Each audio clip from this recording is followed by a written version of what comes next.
Hi, I'm Ginny Robertson. Welcome to the Real Women, Real Purpose talk show live in the On Purpose Woman Global Community Facebook page.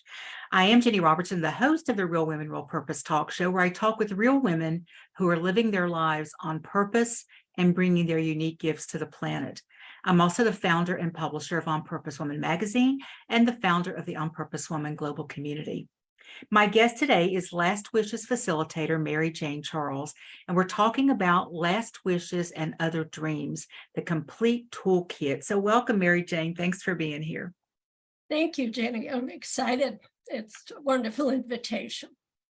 Well, I'm excited for the world to hear more about the work that you do. But first, I'm going to tell them a little bit about you. Mary Jane Charles, the Last Wishes Facilitator, provides a simple process for those who want to assemble their last wishes. Drawing from her own experience of losing a loved one suddenly without a will or final papers, Mary Jane wrote, "Surviving the Business of Dying, Why Final Papers Matter." She then created a companion workbook. This not only allows you to explore your last wishes in an easy manner, but gives you peace of mind knowing everything is in one place. So Mary Jane, I touched a little bit on it in your bio that you have a sad story, and you say that you decided early on that you would not be sad, that you would flip this sucker and issue a call to action to just write it down. You wanted to help other people who wouldn't find themselves in the same position you found yourself in. So would you share a bit about your story for us? Sure. It was sudden, but it wasn't. Anytime somebody's been sick for a while, it's okay to know about it ahead of time, but final is final. And you're thrown into this trajectory over which you have very little control. So my husband had been sick, refused care, refused signing up for medical directives, filling out a medical directive, you name it, he wouldn't do it. We were en route to a business appointment, and I drove because he was just that weak. And I leaned over to say, "We're here." And he had passed on the ride there. So he literally died in the car seat next to me. I was numb, but I was not shocked because I knew he had been extremely weak. That morning, unbeknownst to me, that I'd use it later on, I did persuade him to allow me to video him on my phone. I read the medical directive for the state of Washington to him, and he could shake his head or nod. He agreed. It took me 20 minutes, but I had it on my phone. Here we were in a parking lot, and 911 was en route, and I was asked for his final papers a little more than an hour later. You can't plan these things. I couldn't believe how quickly life had changed, and I had what I needed. The doctor came in his scrubs, and he said, "I need this." I said, "Well, I don't have any papers, but I have it on my phone."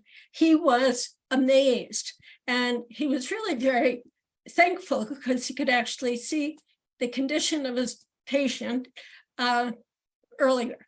So that portion was fabulous in the realm of these kinds of things. I was asked, I gave, and the man could run with his orders. That's when we drove home. I think the car drove itself. My son was 28. I drove, and we got home. What came next, I label in my book, "Let the Games Begin." And we all have our traditions, our upbringing. Some of us have religion. All these bars have to be met, or so you think. All I can say is I sat down, I'm like, who do I know? Who did he know? And you're looking at phones. I don't know my own son's phone number. I don't know about anybody else out there. So these were things I was bumping into. And with my son's help, we were able to get in computers and et cetera, et cetera. We had the funeral. I also had to search for an attorney. If you don't know an attorney, go make friends with one and ask them if they know a nice probate attorney that perhaps might even remember your name. I went through 3 attorneys for 3 very different reasons. I thought of a fourth, but I'm the one who ran out of energy telling this saga to anyone who would care. So do it ahead of time. And I had a whole list. I don't know why I make lists, but I make lists. And I had a whole list of things that could have been done ahead of time. A month later, I created a book. I looked around the dining room table and I had piles. I had financial, medical, property, whatever else. I thought these are chapters. And loosely held, I had a book together by the end of Memorial Day weekend. And how many months was that? I beg your pardon. How many months was that since his death? Oh, it was 3 weeks. When you had the book together in 3 weeks? I had the outline. I Yeah, did the okay, framing from right, it. right. Yeah. So that's how you flipped it. You took this tragedy, you took this grief, you took the chaos, really, right? Absolutely. And you said, I've got to do this anyway for myself. So what if I just made some extra notes and kept track of everything and can share it with other people so they don't have to go through this? Is that pretty Exactly. much how it happened? That's exactly it. One day I couldn't, answer another phone call. The dog was being once again, it was being walked once again. He would look at me, it's like, I don't want to go walk. He'd been walked so much, but my father had been an attorney and I was like not quite crying, but I was so frustrated, so angry. And I just said, Daddy, I need you now. And it still makes me wobbly, but somewhere I got the idea, this is a book. And I named it, not that moment, but not too much longer. But it was a way for me to rid my brain of all of the stuff that was running around in a constructive manner and go back to it and go back to it. And that's how the book came to be. Okay. Well, you write that detailed instructions are the best gift your family could ever receive, and that the relief you will feel having a completed workbook will only be exceeded by the gratitude of your loved ones for the time and foresight you took on their behalf. Now, I think most of us, or a lot of us at least, handle the bigger stuff. We handle the directive, the medical directive, the power of attorney, the will, the who's your executor, who's going to be in charge of all this stuff. But what are a couple of those things that we don't think about that actually have an impact if somebody doesn't know how to do something? Can you come up with a couple of those and share them with us? Certainly. Out the gate, it would be passwords. Passwords and phone numbers. Make a list in your phone. You can do this today. Put the top 5 people you want notified. If you can't speak for yourself, it doesn't mean you died. You can, God forbid, just slip in a shower on a leaf in the driveway. That's a great point. Let me stop you there for just a second. That's a great point, because this isn't just, some people are thinking, well, I'm only 30 years old. Why should I deal with that now, right? But you could be incapacitated. Sure. Temporarily even. Yeah. Wouldn't it be great if somebody could check on your bank account for you and other things? Absolutely. Like that? So passwords, yeah. And that's probably one of those things that most people don't think about. Yeah.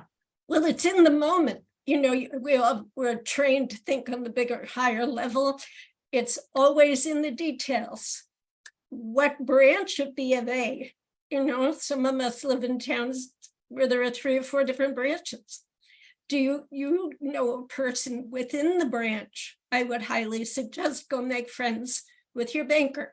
Mm-hmm. The days of knowing the cashier or the teller are gone, but you still need somebody. You will have to go prove who they are and speak your name in your stead.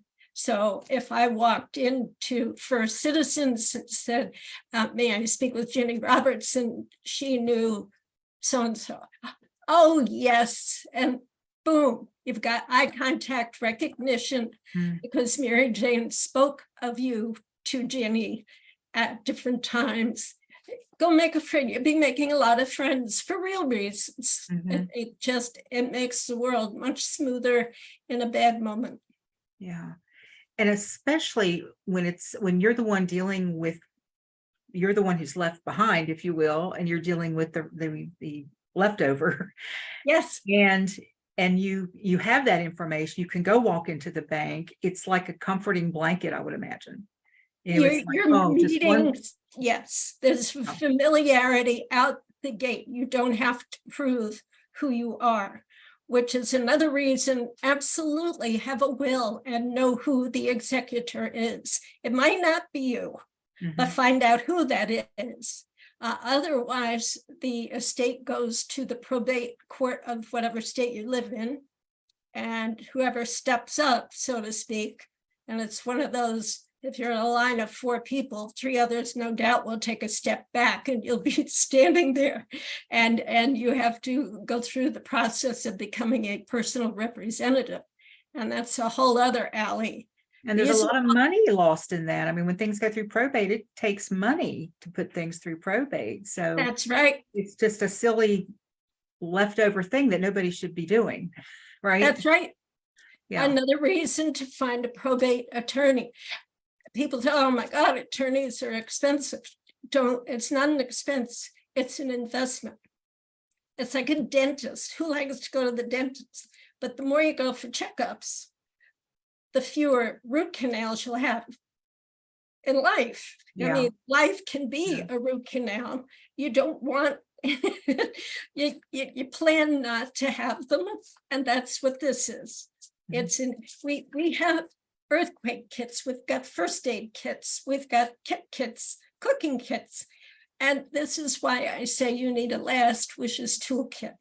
Mhm. Somebody comes in and says, we really should mow the lawn, we're going to have company. How do you start the mower? It's in the book.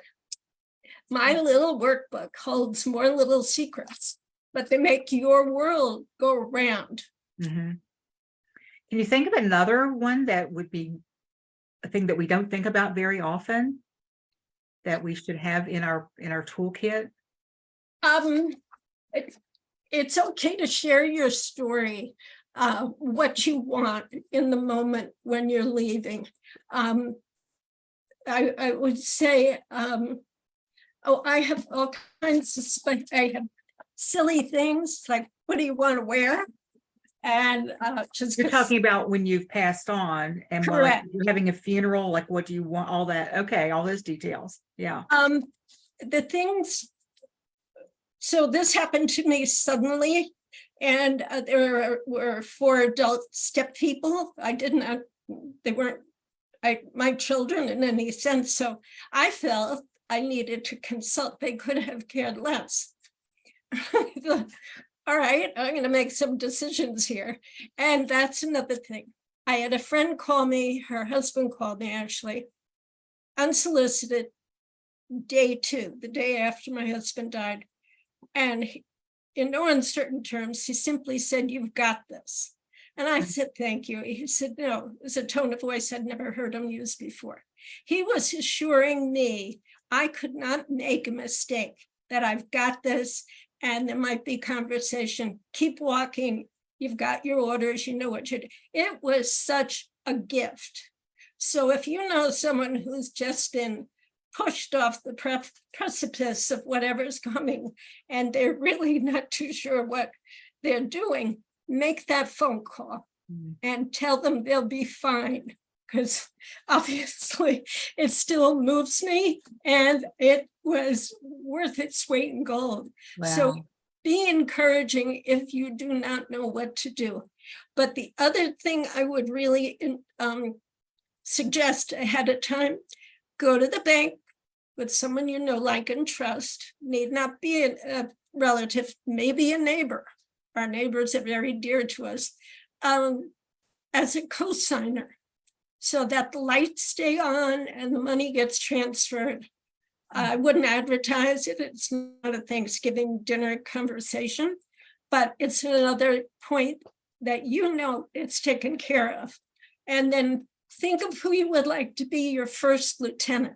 And I explained these things. I created people, and as Mr. Rogers said, look for the helpers. Yeah. I mean, we all get things plopped in our lap that we're like, well, hell, what am I going to do with this? And the helpers appear. It's magical. Wow, thank you for that. So let's say that we'll talk about your book in a little bit more, and people can find out how they can purchase the book and the workbook, which I have, which I think is excellent. And I will say, and I like that you say you don't have to do it all at one time. You know, it's a work in progress in a way. And I guess, you know, the older I get, I think, okay, maybe I should speed it up a little bit. But you know, it has things there that I would have never thought of. And I think I'm pretty savvy about things like this, you know. But, and I had, you know, it wasn't a typical conversation to have with my son. You know, he has copies of our stuff. He has all of the stuff that we'd already done, and pretty straightforward. But how some people have a really hard time talking about this. They do. Either the person who's preparing it, like obviously, well, I'm gonna say obviously, but usually an older person who's thinking more about it than a younger person. So let's say that I'm thinking about doing this. I'm in the process of doing it, but I want to have my son involved. Again, he was fine, but there are some who won't be. So how do you begin this conversation? Like, oh, because, you know, I remember my parents having that. I wanted to have the conversation with them and they didn't want to have it. And it was like, Right. oh, we're fine, we're fine. I said, it's not about that. Don't you want to do us to do things the way you want? You know, if we're gonna have a party when you die, don't you want to know don't you want to decide who's going to get invited and Yes, what it's exactly. going to look like, you know? And they finally did. We had pretty good idea when they both passed of of their wishes, you know, which was very, very helpful. But is there a way to start the conversation that may not be so stop, you know? Yeah, I would shy away from, okay, now this is what we're going to do. Because Yeah. everybody's going to get up and run out of the living room. You know, they're just not staying. But to bring your book, first of all, every adult over 18 should have their own book. Even when young men or women go to sign up to be a first responder or go in the service, they are, among all the papers and shots that we receive, they also have to fill out a will. So this will not be strange. But after COVID, we know that anybody can catch something and might not be here next Thanksgiving. In any case, the way you start the conversation is the way you and I just started. So I have a friend, Mary Jane, and she wrote this book, and I bought it, and it's kind of simple. It looks like a coloring book, and yes and no questions and thought prompters on the right, and there's nice white space on the left so you can see the question and see your answer at the same time. Would you like to do one with me? Okay. And I don't think so. I don't think so. So the next trick, if you will, start your book. There is no rush, number one. Number two, there are no wrong answers. It's not a contest. And you don't have to fill it out in order. You can hop around and the ones you know answers to, fill them in. You can always change it. Use a pencil, please. And if you change an answer, a single strikeout with your initials and the date. Okay. Good This to know. could become a primary source if somebody has a problem further down the line with your will. And Lordy knows what question could pop up. But your first lieutenant can say, you know what? Ginny covered that in her book. It's right here. And if they open it up and they see a change, best they see a change with an initial and a date rather than an erasure. Gotcha. Okay. And all the flags will go, who changed this? Yeah. No, you don't want that conversation. So the more thorough you are, the more particular it becomes, and the more acceptable it becomes if there's ever a question.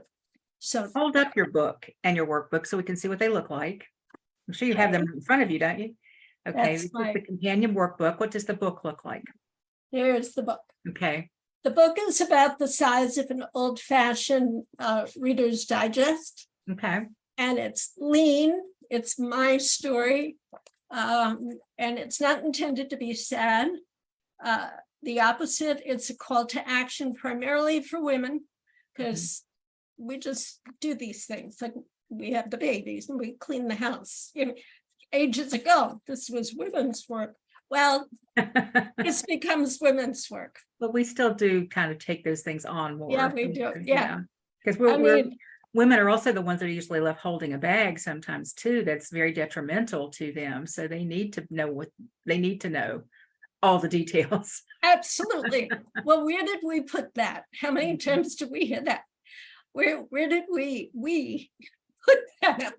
Honey, that's not me, that's yours. What is in here that can be done ahead of time? If someone that's been in the service who wants to be buried in a military manner, and you can do this anytime, that's no small deal if you have to go looking for everything in the moment. Mm. And so the easiest, quickest way is visit your local, what am I trying to say? It's VA? on, yeah, the VA, the Mhm. VA and or the different offices they have around town. It is online. It's not difficult, but it's a little bit of timeliness Mhm. taken away because you have to get your official papers and documents from the VA. So that's one thing that can be done easily ahead of time. Okay. And keep them in, put a freezer bag, attach it to your book. You keep it all together. Well, that's a great idea. Yeah. And keep your other little odds and ends in there with it, right? That's right. Yeah. That's right. Okay. And they're not so weird little keys and what they're for. Mm-hmm. I mean, anything that is meaningful and you don't use often. The funny thing is, the more you read this, you're like, it's got to go in the book, Yeah. Okay. you know, while Yeah, you're makes sense. cooking or feeding the animals or cleaning, that you're like, I have to get that. But you can create your epitaph. Mhm. George Bernard Shaw said, I know if I waited long enough, something like this would happen. So you can get into great conversations with people who are kind of afraid of this, but once they get going, they get into it, if you will, and you learn fabulous family stories. Did I ever tell you about the time? And Mhm. it goes on. And it's a wonderful conversation for the one who started the conversation, because the relief when it's done Yeah. is wild. You just sit back and you can take a deep breath because everything you were worried about is in the yellow book. And How do people buy the yellow book? you can get both books and or either on my book site, which is simply mjcauthor.com. They are sold as a set on my book site. Amazon also has them, but not as a set. They don't sell sets. They sell Is there a series. link to your book site on your website? Yes. Okay, because I put While your we're talking. website, I put your website in the text for this video. So if they go to the Last Wishes support website, will they see the link to get the book? Yes, they'll be taken Okay. straight to Amazon. Okay. Yes. All right. Well, Mary Jane, you have some free workshops coming up that helps people really get started a little bit with this process, right? Yes. A little more information. It's September 19th, 9/19 at 2 p.m. on Zoom here with Ginny and I. And it is a free introductory class. For anyone who comes, you will be getting free digital copies of my books that you can print out and read or use. And so it's free to all On Purpose Women members. Well, Mary Jane, I think we had decided we were going to do 2 of those, wasn't it? I have You're one at absolutely 7 right. o'clock. I have 1 o'clock and 7 o'clock on my calendar. You do. Pardon me, I got mixed up. There are 2 classes. The first is at 1 o'clock and the second is at 7 in the evening for those who can't make it midday. Yeah. So these are 2, the same thing. So pick one to go to, and these are Eastern times, 1 p.m. or 7 p.m. Eastern time. Correct. And be there. I'm going to be there supporting Mary Jane at both of these events, and come and find out more information. And it's very generous what she's doing here. And yet I think you really want to buy the books. You don't want to just have a printout of something. You want to buy the books because that you got to hold them in your hand in a different way. And Yeah. they're pretty and they'll get people's attention. And they're very reasonably priced. I mean, they really are very reasonably priced. So Mary Jane, if you could leave our viewers with one thing, one final thought today, what would it be? I would say, don't be afraid of it. You're giving your family the best gift that they could ever have, and that's called detailed instructions.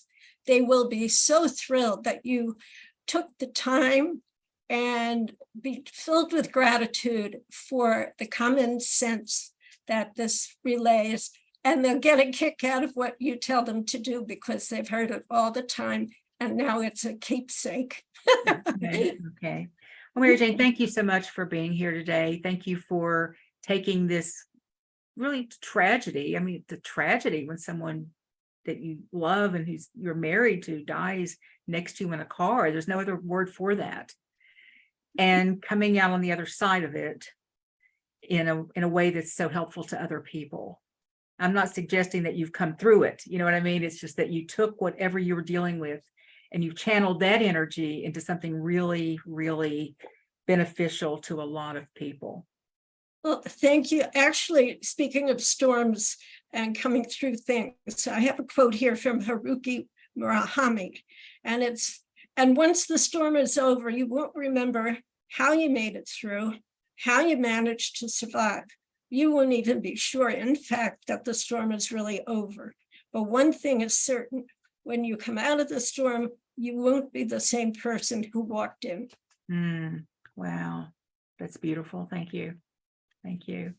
So, okay, well, I want to thank anyone who's watching this, either the live stream in our Facebook group or on our YouTube channel. Thank you for just being here and watching the Real Women, Real Purpose talk show. Next Monday, I'll be talking with Liz Gall-Lerner about presence, your guide to better relationships through clear communication. You can always find out what's coming up on the Real Women, Real Purpose talk show by going to my website, which is also in the text of this video, opwgc.com, and clicking on the On Purpose Woman magazine.